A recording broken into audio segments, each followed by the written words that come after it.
शांत्या करून घर बदलून, गाव बदलून, तालुका बदलून, जिल्हा बदलून, राष्ट्र बदलून सुद्धा आपली परिस्थिती बदलणार नाही. दोष बदल लागते कुठून, काय घडतं हे फक्त मात्र तुम्हाला शॉर्टकट मध्ये सांगायचं. आपल्या घरातली व्यवस्था व्यवस्थित नसेल तर दोष बाधा तिथून असते. साखरीचे दाणे पडले तर चटकन म्हणतो मुंग्या होईल इथून, ती उचला पटकन. आपण साखरी पशी मुंग्या बिना आमंत्रणाच्या येतात, 4-2 तासानं उशिरा येतात, पण येतातच. तसं शास्त्राच्या विरुद्ध म्हणजे शास्त्रा पद्धतीनं घरातली व्यवस्था जर नसेल ना तर आपल्या घरामध्ये दोष बाधा हर प्रकारच्या समस्या. लहान मुलगा जेवताना खरकट पडलं आपल्याला, आपण जेवताना खरकट पडलं, वाढताना खरकट पडलं तर माशा पण तिथं येतात.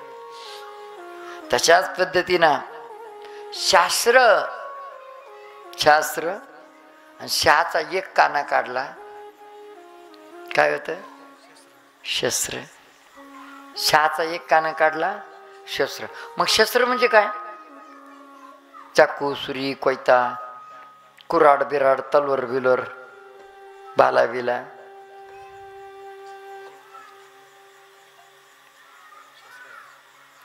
जीभ ती आहे शस्त्र.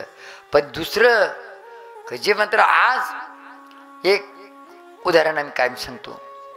जर आपला पाय मागे वळणारा चांगला दणगट असला आणि आपणही दणगट, जर आपला पाय मागे वळणारा पाय मागे ओढायला लागला बाप, हाताला पायाला हात लावून 2-4 गाचाडे देऊन त्याला बरोबरी करू, 2-4 गाचाडे देऊन त्याला खाली पाडू ना. पण पाय मागे वाढणारा जर तंगुमू असला तर दुसरा प्रयोग शोधील का तुमच्या पायाला हात नाही लावता, पायाला हात नाही लावता पाय मागे वळून. आता ही गोष्ट सांगू तुम्हाला. एक ठिकाणी अशी घटना घडली. सत्य बघा, भावाभावाचे भाऊबंदकीचे भांडणं झाले, बांधावरून भांडणं झाले. आता हे अनुभव तुम्हाला बी फोनमध्ये TV मध्ये पाहतेच तुम्ही. आणि ते भाऊबंदकीचे भांडणं झाले बांधावरून, आणि ज्यांचे भांडणं झाले त्यांच्या हातामध्ये कुऱ्हाडन, काहीच्या काठ्यान, तीन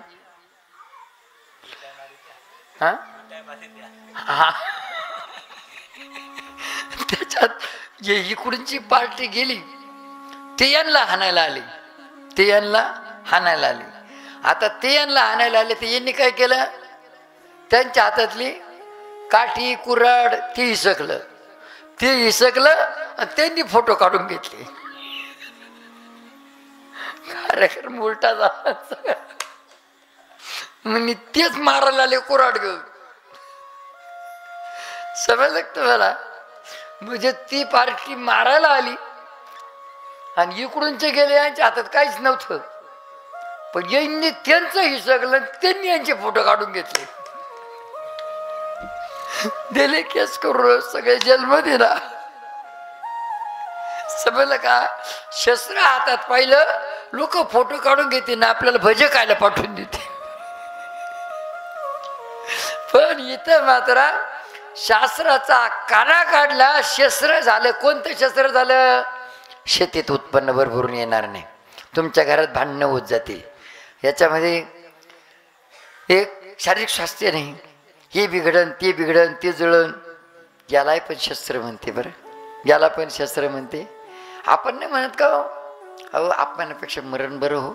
आणि दुसरी गोष्ट आपण सहज म्हणून जातो बरं का. काय म्हणले? हाणल्याचे घाव पुजतात हो, पण बोलल्याचे घाव पुजत नाही कधी. म्हणतं का नाही आपण? तसं मात्र हे शस्त्रच आहे. अहो एका हिशोबानं ते शस्त्र चांगलं, पण हे शस्त्र चांगलं नाही. शास्त्राच्या विरुद्ध घरातली व्यवस्था असली ना, याशी परेशानी होऊन जाते. का नको नको वाटतं, ते नको नको वाटतं. म्हणून मात्र पहिल्या संकल्पाचा पहिला टप्पा आहे घरातली व्यवस्था. तर घरातल्या जागेत मात्र कुठल्याही प्रकारची दोषबाधा असू ती ध्वजबाधा नष्ट हो, दूर हो. या पद्धतीनं मात्र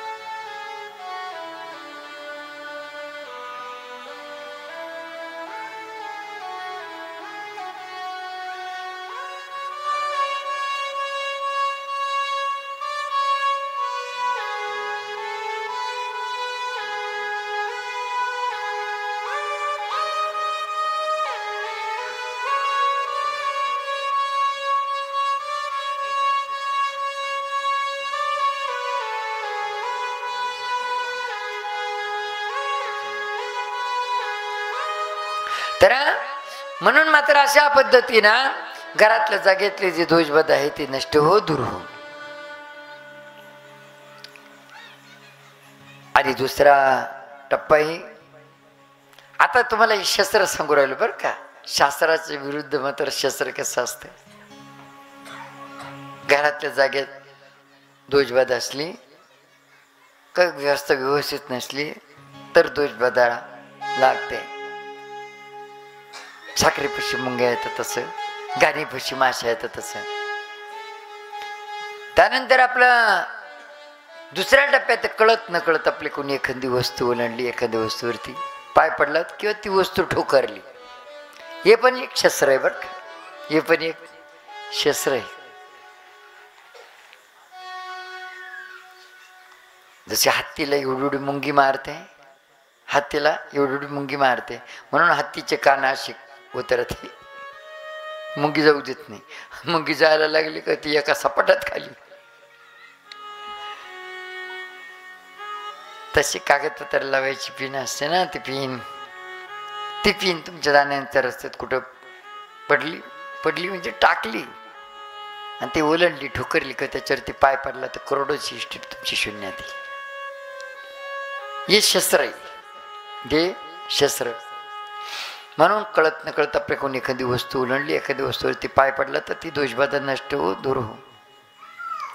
मग इथंही संकल्प नारळ ठेवताना आपण काय चुका करतो हे महत्वाचं आहे.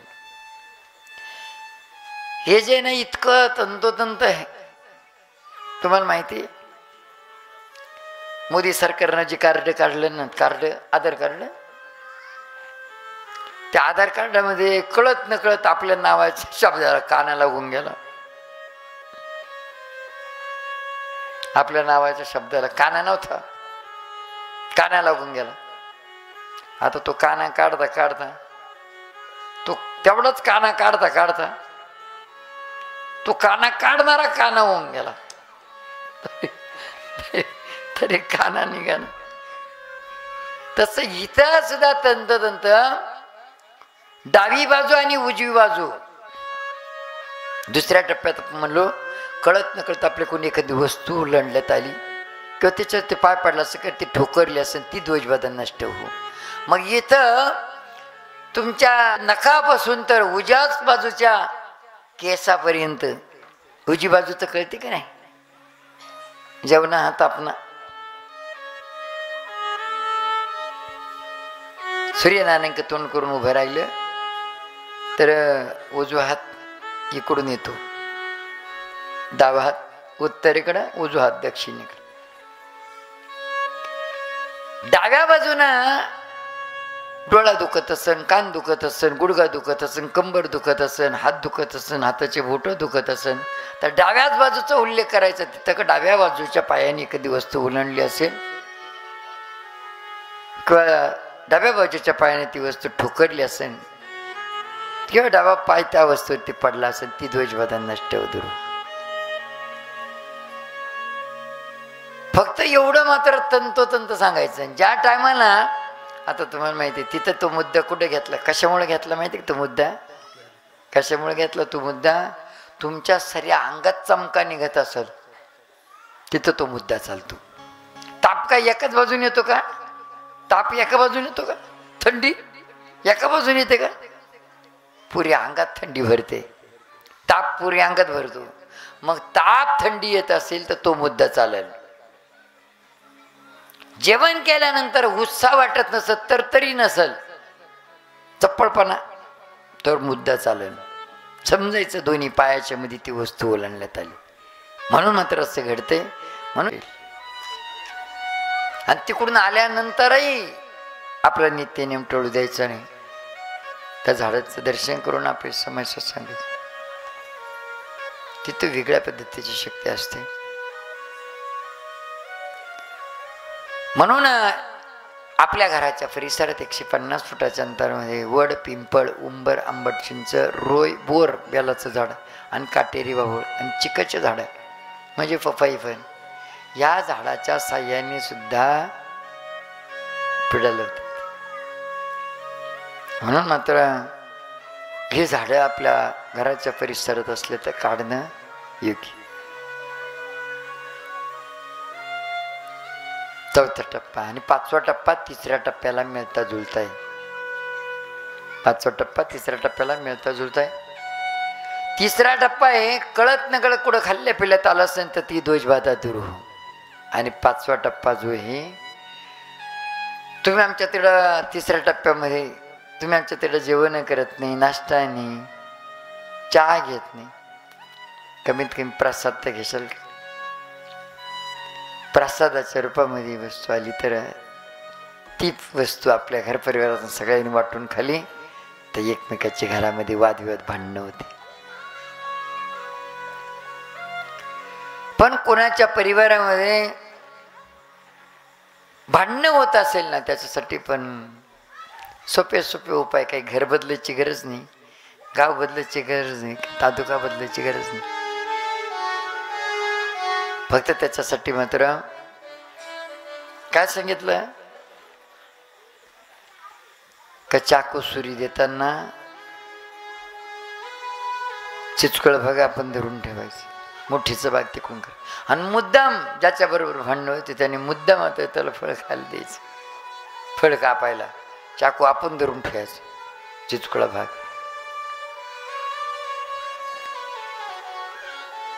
आणि दुसरी गोष्ट हरभऱ्याचा प्रसाद तो आपल्या कुठल्याही दळणामध्ये एकत्र करायचं. एक पायली दळणाला एक वंजूळ सोडायचे त्याच्यात पिदे करून दिले. आणि शनिवारी आणि सोमवारी दळून आणायचं. कुठल्याही दळण असतं ऑटोमॅटिक शांतता होऊन जाते. पण सगळी सुविधा मात्र परमेश्वराने करून दिली. घरातली व्यवस्था व्यवस्थित असली तर काही विधी मार्ग करायची गरज पडत नाही. आणि व्यवस्था असली तर विधी मार्ग पण चटकन पटकन लागू होते. म्हणजे घरातली व्यवस्था व्यवस्थित असली तर. म्हणून 5वा टप्पा प्रसादाच्या रूपात मात्र जर कोणी खायला प्यायला दिला असेल प्रसाद म्हणून आणि तोच प्रसाद आमच्याच हाताने आपल्या परिवाराला दिला असेल आणि त्याच्यामुळेच जर आपल्या घर परिवारात जर वादविवाद होत असेल तर ती सगळी दोषबाधा नष्ट हो, दूर हो. आणि आमच्या घर परिवारात एकमत एक विचारू, एकमेकाबद्दल प्रेम जेवढा वाढावा, आमच्या कष्टाला प्रयत्नाला भरभरून यश मिळावा आणि आमच्या घरात कोणालाही कुठल्या प्रकारचा आजार नसावा, सगळ्यांना चांगल्या पद्धतीचं शारीरिक स्वास्थ्य लाभावं. बस अशा पद्धतीनं मात्र 5वा टप्पा.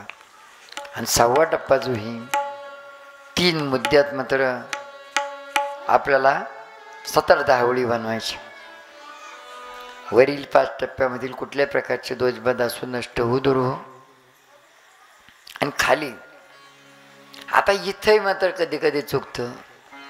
तुम्ही संकल्प नारळ मात्र ठेवतात कशा करता, हा एक मेन मुद्दा आहे. जसं एखादं भांडण कोर्टात चालू असलं ना तिथं मेन मुद्दा शोधावा लागतो. त्या मेन मुद्द्यावरतीच अभ्यास करावा लागतो आपल्याला आणि तोच मुद्दा लावून धरायचा. न्यायाधीश साहेबांनी उलट सुलट जरी विचारलं तरी तोच मुद्दा आला पाहिजे. रामरावला गल्लासभर पाणी दिलं काय, रामरावला गल्लासभर पाणी दिलं काय आणि गल्लासभर पाणी रामरावला दिलं काय, सारखंच. म्हणजे गल्लास पुढे घेतला काय आणि रामराव मागं टाकला काय. आणि रामरावला पुढे घेऊन गल्लास मागे टाकलं का एकच झालं ना ते. म्हणून मात्र अशा पद्धतीनं 6वा टप्पा आहे तो 6वा टप्पा असा बनवायचा. वरील 5 टप्प्यामध्ये कुठल्या प्रकारचे दोषबाधा असू नष्ट उधळू.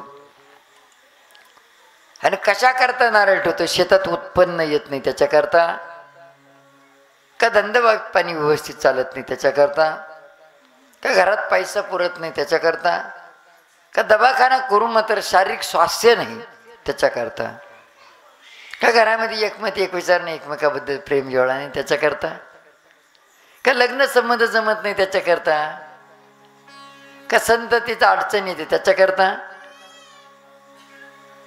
का नातूपंतूचं डोकं चालत नाही त्याच्याकरता,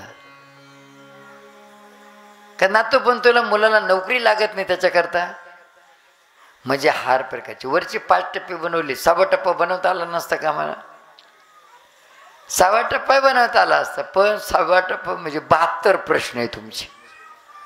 72च्या पुढं कोणाचा काय प्रश्न आहे, कोणाचा काय प्रश्न आहे, तो प्रश्न, तो मुद्दा तुम्ही स्वतः बनवायचा. काय सोपं आहे ते, फक्त तोंडी नाही. तोंडी म्हणली आज वेगळं सांगणार, उद्या लगेच वेगळंच. पहिल्या प्रदर्शनाला वेगळं, तिसरीला वेगळं, दुसरीला वेगळं, 5वीला वेगळं, 7वीला वेगळंच, सोमवारी वेगळं, प्रदर्शनाला वेगळंच. कवा केस बोर्डावर येईल सांगा. एखादा व्यक्ती भांडणामध्ये जर समजा ह्या तारखेला वेगळं सांगितलं, पुढच्या तारखेला वेगळं सांगितलं, त्याच्या पुढच्या तारखेला वेगळं सांगितलं ना, त्याचं आयुष्य काढायला लागून जाईल, पण ते मिटणार नाही. असंच एक बाबा आमच्याकडे आला होता, हातामध्ये अशी पिशवी होती. नेमा वाकून गेलो होतो, वाकून म्हणजे वय संपून गेलं. निमा वाकून गेला, काठी टेकत टेकत टेकत आला, पिशी हातामध्ये होती. म्हणले महाराज मार्गदर्शन द्या म्हणे. म्हणलं कशा करता? मी माझ्या बाईचं भांडण चालू आहे. बाईचं माझं भांडण चालू कोर्टात. त्या भांडणापायी जमीन गेली, घरही गेलं, जमीन गेली, घरही गेलं, घरात भांडी कुंडी राहिली नाही, निमेलाकडं तिकडे गेली. आता भांडण मिटल्यानंतर किती दिवस 2 घास सुखात खातील. म्हणून तर रोज जर मुद्दा बदलीत राहिले ना, तुम्हाला अनुभव नाही. मुद्दा तोच असला पाहिजे, तोच मुद्दा तुम्ही लावून धरा. केस लवकर बोर्डावर येईल, तुमचा निकाल लागून जाईल. आणि इथे संकल्पाचा टप्पा तोच 6वा टप्पा बनवला ना, तिथं पण पहिल्या प्रदक्षिणाला वरचे 5 टप्पे तो आपण बनवलेला मुद्दा, दुसऱ्या प्रदक्षिणाला वरचे 5 टप्पे आपण बनवलेला मुद्दा, तिसऱ्या प्रदक्षिणात ते वरचे 5 टप्पे आपला मुद्दा. असं प्रत्येक प्रदक्षिणाला आपला 6वा टप्पा वाचत जायचा. ते 5 प्रदोषाला ते म्हणजे प्रदक्षिणाला ते सोमवारी ते प्रदोषाला ते, घरी असताना सुद्धा सकाळ आणि संध्याकाळ ते वाचित राहा पूजापाठानंतर. तुमची समस्या दूर व्हायला 6 महिन्याने लागणार. अनुभव घ्या तुम्ही. 3 वारात समस्या दूर होईल, 21 दिवसात. आणि आपण मात्र ते पहिल्या प्रदक्षिणाला वेगळं, दुसरीला वेगळं, सोमवारी वेगळं, प्रदोषाला वेगळं, आणि वर्षापासून चक्कर मारून राहिली. त्याला 11 वर्ष झाली. म्हणून मात्र याच्या करता हा 6वा मुद्दा. आणि 7वा मुद्दा आहे वैद्यापेक्षा पद भारी. नारळ ठेवल्यानंतर तुम्ही अडचणीचे दिवस पाळत जा. अडचणीचे दिवस म्हणजे आपल्या घरगुती अडचणी, सुतकाची अडचण असली तर 13 दिवस पाळायचे. 14व्या दिवशी शिवे देतात. आपल्या 7 पिढीच्या आतील मृत सुतक. 10व्या दिवशी केस काढले म्हणून सुतक फिटत नाही. 10व्या दिवशी गण लावतात, केस काढून गण लावतात. तो गण 13व्या दिवशी मोकळा होतो. 13व्या दिवशी सुतक फिटत. डिलिव्हरीची अडचण असली तर, मुलीचा जन्म असला तर 16 दिवस पळायचे, 17व्या दिवशी शिवेत येत. पण मुलीच्या आईला मात्र 1.25 महिन्यानंतर देवाला जाता येते. पण पुरा परिवार मात्र 17व्या दिवशी शिवेत येतं. फक्त बाळाच्या आईला 1.25 महिन्यानंतर. मुलाचा जन्म असला तर 38 दिवस अडचण पडायची. 39व्या दिवशी शिवेत येतात. आता इथं 39 दिवस पूजा पाठ बंद म्हणले. ते म्हणा बरं झालं पाहिजे. खरंच काही काहीचे घरामध्ये पूजा करायला लागली. जी पूजाचं जबाबदारी ज्याच्याकडे असली की, मी काही टेंडर घेतलं का? आहे भाऊ, तू टेंडर नाही घेतलं दादा, तुझ्या नशिबात येते. सगळ्यात वाटेशे पडतील, पण त्याच्यात वाटेशे पडणार नाही ना. हे तर चांगली गोष्ट आहे. तुझ्या बदली काम ते करते, तुला पूजा मिळाली. या पूजात काही तू त्यांना वाटाही सध्याणार आहे का? तर ती काम करतील, विहीर खोदतील, पाईपलाईन करतील, तर त्याच्यात तुला वाटा मिळेल. हे स्वतंत्रपणे तुझ्यासाठी राहील. पूजापाठ जो करतो त्याच्यासाठी. म्हणून त्या पद्धतीनं 5-6 दिवस जर देवाची देवपूजा जर घरात बंद असली ना, तर देवाची शक्ती निघून जाते. मग इथे मात्र पर्याय का, जर समजा 5 दिवसाच्या 4-5 दिवसामध्ये छोटीशी दिदी आपल्या घराच्या परिसरात असेल तर तिला बोलून घ्यायचं. तिच्या हाताने मात्र दुरून सांगून आणि तिच्या हाताने पूजापाठ करून घ्यायची. आणि तिला गोळ्या, बिस्किट, चॉकलेट काहीतरी देऊन तिला खुश करून टाकायचं. म्हणजे 5-6 दिवसातून अशा पद्धतीने. आणि आपल्या घर परिवारातली दिदी असली, ती आपल्या घर परिवारातली नाही. आपल्या कुळात जन्म घेतला पण ती दुसऱ्या कुळातली. आंघोळ पांघोळ करून मात्र तिच्या हाताने पण मात्र पूजापाठ करून घेता येते. या पद्धतीने अशी शक्ती टिकवून ठेवा 1.25 महिन्यापर्यंत. हेच आपली बहीण, आपल्या दादांची बहीण आपल्या घरी डिलिव्हरी करता आली तर ते 12 दिवस अडचण पडायची. 13व्या दिवशी शिवीत येतात. तशाच पद्धतीनं मात्र 4 दिवसाची अडचण असते. ती पण 4 दिवसाची नाही, 3 दिवसाची असते. 4था दिवस पतिदेवाचा पाळावा लागतो. पण 4थ्या दिवशी ज्या माता भगिनी मात्र देव शिवीत येतात ना, त्यांनी त्या देवाचा भ्रष्टाचार केल्याचा दोष लागतो. म्हणून त्याच्याकरता 3रा दिवस आणि 4था दिवस पतिदेवाचा पाळावा लागतो. आणि 5व्या दिवशी मात्र दुपारी 12:30 नंतर शिवीत येतात. ज्या माता भगिनींना अंगावर जाण्याचा त्रास, अगोदर त्रास, नंतर त्रास असं जर काही असलं तर त्यांच्यासाठी 5व्या दिवशी सकाळी 8:30 पासून तर 12:30 पर्यंत शुद्ध आंघोळीचा विधी. शुद्ध आंघोळीचा पूर्वीचा काळ असा होता, शारीरिक स्वास्थ्यासाठी आंघोळ केली आणि माती अंगाला लावली ना, आणि एकदम माती सुकू दिली, कडक होऊ दिली आणि आंघोळ केली. असे 2-3 आंघोळे आपण केलं. अंगातल्या उष्णतेने सुकू द्यायचं, पुन्हा आंघोळ करायची. असं जर केलं ना, सगळी इडापिडा जाते बरं का. पण आता त्या हायफाय साबणी निघाल्या, ती माती लावीन कोण. आजही मात्र शिवटिकडीवर ते आपले ते संगीता अक्का नाही का, ते संगीता अक्का तेच करते.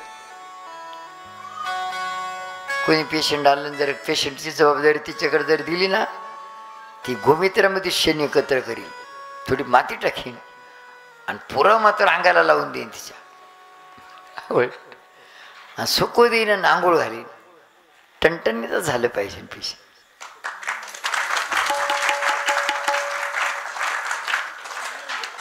पण आपण साबण लावतो, फेस चांगला होतो ना, मग असं वाटतं का बा फ्रेश झालं, फेस चांगलं झालं मग फ्रेश झालं. पण जेवढा फेस होईल तेवढा त्रास होईल. आपल्या कार्यक्रमाच लय वेळ आहे. म्हणून मात्र अशा पद्धतीनं शुद्ध आंघोळीचा विधी आहे. हे माता भगिनींना जे त्रास होतात ना, या त्रासामध्ये शरीर गरम होतं. शरीर गरम झालं तर ही सगळी सिस्टम बिघडून जाते. का? मासिक धर्मपाळीचं चक्र सिस्टम सगळी बिघडून जाते. मग आता याच्यामध्ये सिस्टम बिघडते कशा? शरीर गरम होतं कसं? का आपण मासिक धर्मपाळीत नंतर खराब झालेला कपडा तो जपत नाही. तो कपडा रक्ताच्या लालचीचे मंत्र मांजर, उंदर खाती ना मांजर, मांजरीनं चावला. कुत्रे बी मात्र हाडकातून काहीच निघत नाही तरी ते हाडकाचा विधी. त्यांच्या दातातलं रक्त निघत, त्यांना वाटतं ते हाडकातूनच निघालं काय, तो फोडी ते कडाकड. असे रक्ताच्या लालचीचे कुत्रे, मांजर यांनी तो तुमच्या अंगावरचं रक्त जाणार तो कपडा माखलेला जर चावला ना, आणि तोच कपडा मात्र कुठंतरी उचलून न्याला एखाद्याने ते गबाळ पेटून दिलं, तो कपडा जळला ना, प्लास्टिक जसं गोळा होतं तसं तुम्हाला गोळा करून टाकतं ते. मग तिथून शरीर गरम व्हायला सुरुवात होते. मग शरीर गरम झालं का हे सगळे सिस्टम बिघडून जाते. मग याच्यासाठी शुद्ध आंघोळीचा विधी. कबा आपण काळी माती गोमित्रात एकत्र करून मात्र 5व्या दिवशी अंगावरती पाणी घेतलं 8:30 पासून. काळी माती गोमित्रात एकत्र करून पूर्ण डोक्यास पूर्ण लावायचं. अंगातले उष्णतेनं सुकू द्यायचं सावलीत, अंगातले उष्णते.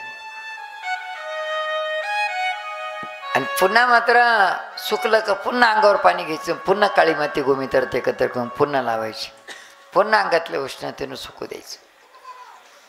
असं 7 वेळेस करायचं शुद्ध आंघोळीचं.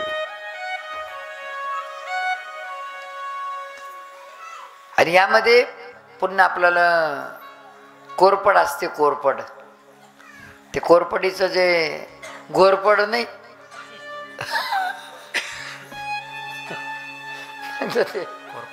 हा नाही तर पुढचे शब्द एक सारखेच आहे. कोरपड आणि गोरपड.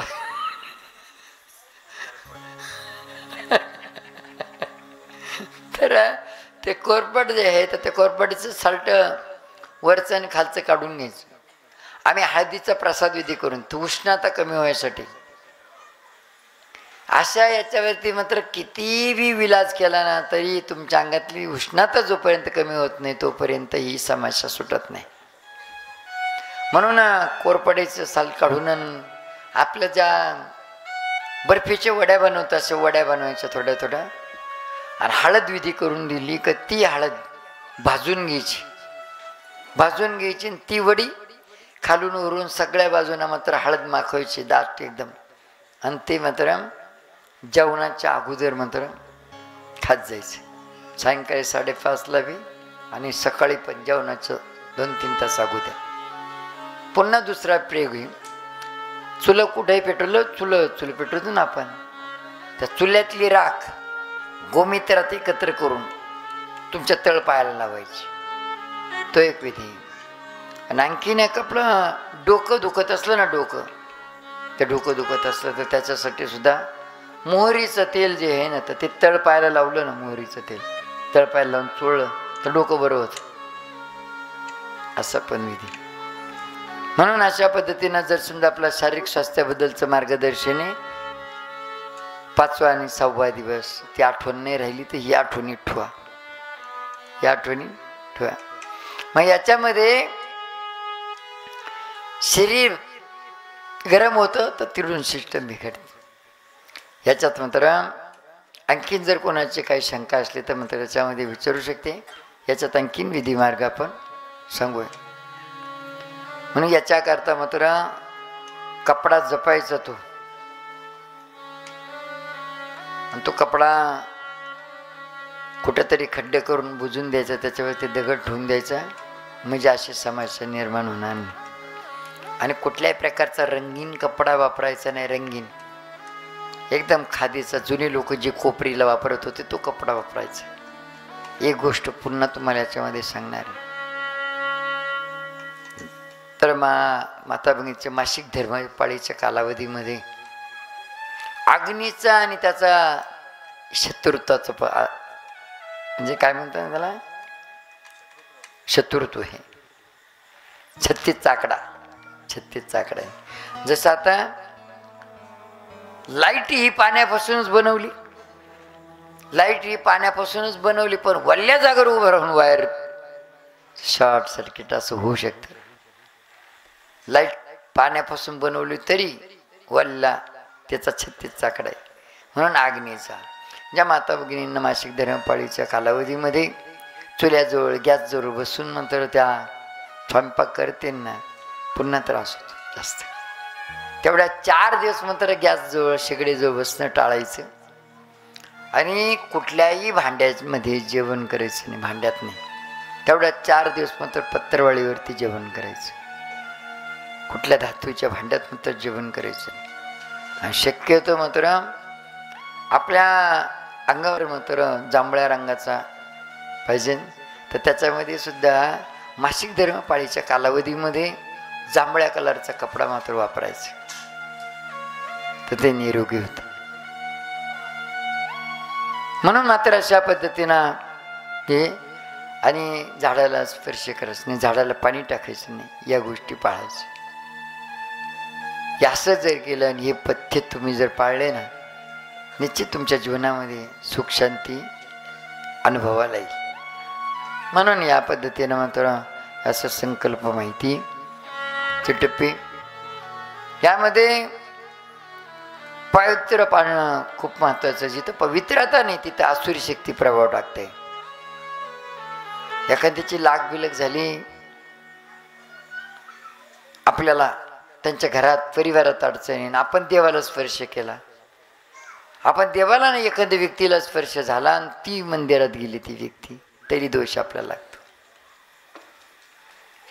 आपण तिकडून येत असताना आपल्या पाठीमागे जागा होती, मोटरसायकल होती, एकानं हात केला, त्याला आपण 1-1.5-2 किलोमीटर घेऊन गेलं, त्याच्याच घर परिवार, त्याच्या कुळात अडचण होती, ते आपल्या पाठीमागे आपल्याला त्याचा स्पर्श झाला ना, आपण शिवटीकडे आल्यानंतर हातपाय न धुताना सगळं देवदर्शन वगैरे करून आलो, त्या देवाचा भ्रष्टाचार केल्याचा दोष लागेल, तर सोमवार प्रदोष लागू होणार नाही. म्हणजे हे आपल्याला माहिती असणं आवश्यक आहे. दुसरी गोष्ट, संकल्प नारळ मात्र ठेवताना कसं ठेवायचं. नारळ त्याच्यावरती पाण्याचा शितुरा टाकून फक्त हळद आणि कुंकू व्हायचे, तांदूळ नाही व्हायचे. ते नारळाची शिंडी आपल्यासाठी ठेवतो ना आपण. आत्ताच एक अनुभव मात्र तुम्हाला काल काहीतरी सांगितलं आम्ही बरं का पिंटू दादा. म्हणजे आपल्या जो म्हणजे हे आपला कार्यक्रम झाला का आता गुरुपौर्णिमाच्या कार्यक्रमाच्या गडबडीमधला अनुभव. शहापूर, मुंबई शहापूरचे नगरसेवक ऐकलं तर, नगरसेवक एकदम आत्ताही मात्र येत्या या अमावस्याला आम्ही तिकडून येणार, तर त्या टायमाला मध्यरात्रीला फोन आला. मध्यरात्रीला फोन आला तिकडून येता येता, आम्ही जागच होतो, तर फोन आला तर असा त्रास होऊ राहिला एकदम, अगदी 2 मिनिटावरती 2 मिनिटाच्या सोबती असं म्हणून फोन आला. आम्ही त्यांना काय सांगितलं, फक्त चटकन पटकन एक काम करा, आपल्यासाठी जर नारळ आपण फोडत असलो, आपल्यासाठी जर नारळाचं विधी करत असलो, आपल्यासाठी तर शेंडी पुढं करायची. दुसऱ्यासाठी करत असलं तर शेंडी आपल्याकडे करून उलट धरायची.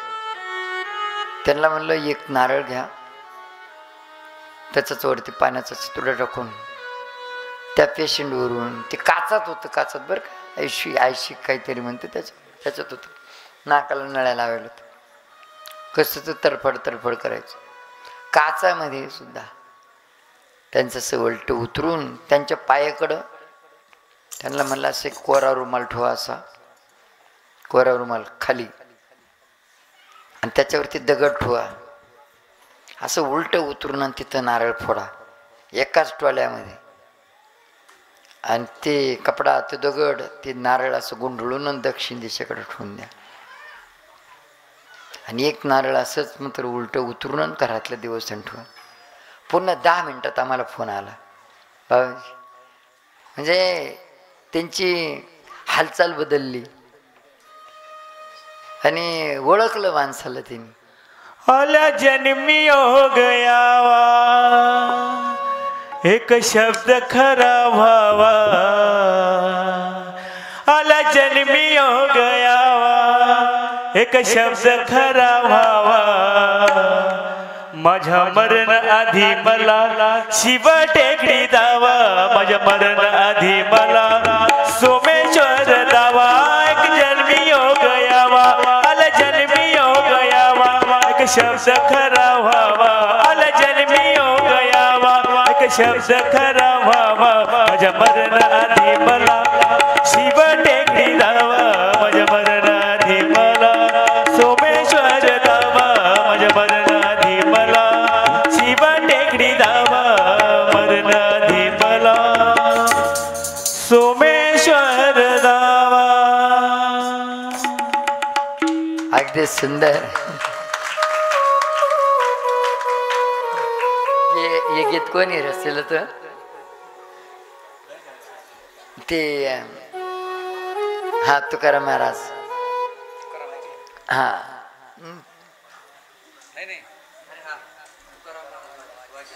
वाजेची वाटत का त्यांचा 7-8 वर्षे मात्र ते मुतखड्याचा आजार ते खडा पडला आणि पुढे अगदी सुंदर आहे एकदम मंत्रमुग्ध. आणि गणेशानंद शास्त्री त्याच्यामध्ये शब्दपाक किती सत्य. तर अशा स्थितीमध्ये संकल्प माहिती पत्रकाचे त्याच्यावर ते हळद कुंकू होऊन प्रदक्षिणा मारायची. प्रदक्षिणा मारून प्रत्येक प्रदक्षिणाला ते सांगायचं. आणि नारळ ठेवल्यानंतर 1-1.5 तास नंतर जप करायचं. 1-1.5 तासाचा अखंड जप करायचं पहिल्याच वेळेस. का आपली बातमी तिथपर्यंत गेली पाहिजे. तुम्हाला जप करता करता जर तुमच्या अंगाला घाम फुटला तर देवाला सुद्धा घाम फुटल वा. देवाला सुद्धा घाम फुटला पाहिजे. म्हणून अशा पद्धतीनं हे. आणि देवाकडे जाताना मात्र कुठेही देवाकडे जाताना रिकाम्या हाती जायचं. रिकाम्या हाती जायचं. इतके सोपे सोपे विधी आपण जर केले तर तुमच्या संसार या जीवनामध्ये का तुमच्या जीवनात मात्र सुख शांती मिळावं याच्या करता माता भगिनींनी हळद कुंकू तांदूळ फुलं कापुरडी अगरबत्ती याच्यात नसलं तरी फक्त हळद कुंकू घेऊन जा आणि देवाला व्हायच्या पहिले आपल्या कपाळाला लावा. ज्या मुलींचे लग्न जमवण्याची समस्या आहे त्यांनी पहिली हळद लावायची, नंतर मात्र हळदीवर कुंकू लावायचं आणि मग देवाला व्हायचं. लवकर योगायोग येईल. त्यानंतर घरामध्ये वादविवाद भांडणं होत असेल तर आपल्या कपाळाला कुंकू लावायचं, नंतर देवाला व्हायचं. कुंकू हळद नंतर देवाला व्हायचं. आता इथं एक अनुभव आहे चमत्कारिक. एक अनुभव सांगतो तुम्हाला. तर जसं मात्र एक अनुभव मागं पण सांगितला होता ना. एका दादांनी आपली मुलगी मात्र आपल्या बहिणीच्या तिथं दिली. बहिणीच्या तिथं मुलगी दिली. लग्न इतकं हाजीगाजीत केलं ना. 1.5 एकर क्षेत्र होतं ते 1.5 एकर क्षेत्र गाण ठेवून दिलं आणि व्याजाने पैसे काढले. ती मुलगी 2च महिने फक्त सासर घरी राहिली. 10 वर्षापासून तर मुलगी आई बापाकडे होती. 10 वर्षात किती शांत केल्या असं. 2-3 वेळेस म्हणतं त्यांनी सांगितलं का मी गळ्याला दोर लावला फाशी घ्यायसाठी. एका ताटात जेवणारी बहीण तिला सून म्हणून दिली आणि ती जर माझ्या मुलीला नांदवत नाही. माझ्या पाठीमागं आणखी 2 मुलांचे 3 मुलांचे